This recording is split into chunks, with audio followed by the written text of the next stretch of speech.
ಅಫ್ಘಾನಿಸ್ತಾನದ ವಿದೇಶಾಂಗ ಮಂತ್ರಿ ಅಮೀರ್ ಖಾನ್ ಮುತ್ತಕಿ ಭಾರತಕ್ಕೆ ಭೇಟಿ ನೀಡಿದ ವೇಳೆ ಪತ್ರಿಕಾಗೋಷ್ಠಿಯಲ್ಲಿ ಮಹಿಳಾ ಪತ್ರಕರ್ತೆಯರಿಗೆ ಒಳಬರಲು ಬಿಡದ್ದು ಒಂದು ವಿವಾದವನ್ನ ಹುಟ್ಟುಹಾಕಿದೆ. ತಾಲಿಬಾನಿಗಳ ಲಿಂಗ ತಾರತಮ್ಯವು ಭಾರತಕ್ಕೆ ಅಫ್ಘಾನಿಸ್ತಾನದ ವಿದೇಶಾಂಗ ಮಂತ್ರಿ ಅಮೀರ್ ಖಾನ್ ಮುತ್ತಕಿ ಭೇಟಿ ನೀಡಿದಾಗಲೂ ಮುಂದುವರೆದಿದೆ.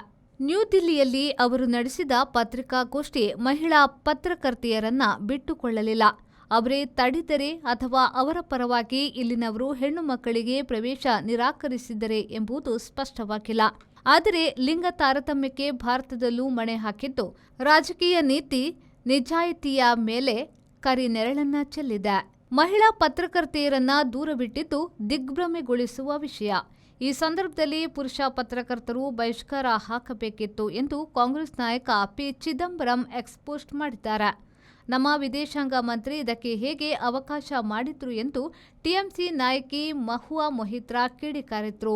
ನಮ್ಮ ಸರ್ಕಾರಕ್ಕೆ ಬುದ್ಧಿ ಇಲ್ಲವೇ ಎಂದು ಅವರು ಎಕ್ಸ್ನಲ್ಲಿ ಪ್ರಶ್ನಿಸಿದ್ದಾರೆ. ಕಾಂಗ್ರೆಸ್ ಸಂಸದ ಕಾರ್ತಿ ಚಿದಂಬರಂ ಇದಕ್ಕೆ ನೇರವಾಗಿ ಪ್ರಧಾನಿ ಮೋದಿಯವರನ್ನ ದೂರಿದ್ದಾರೆ. ಪತ್ರಿಕಾಗೋಷ್ಠಿಯಲ್ಲಿ ನಮ್ಮ ಪಾತ್ರವೇನೂ ಇರಲಿಲ್ಲ ಎಂದು ಭಾರತದ ವಿದೇಶಾಂಗ ಸಚಿವಾಲಯ ಪ್ರತಿಕ್ರಿಯೆ ನೀಡಿದೆ.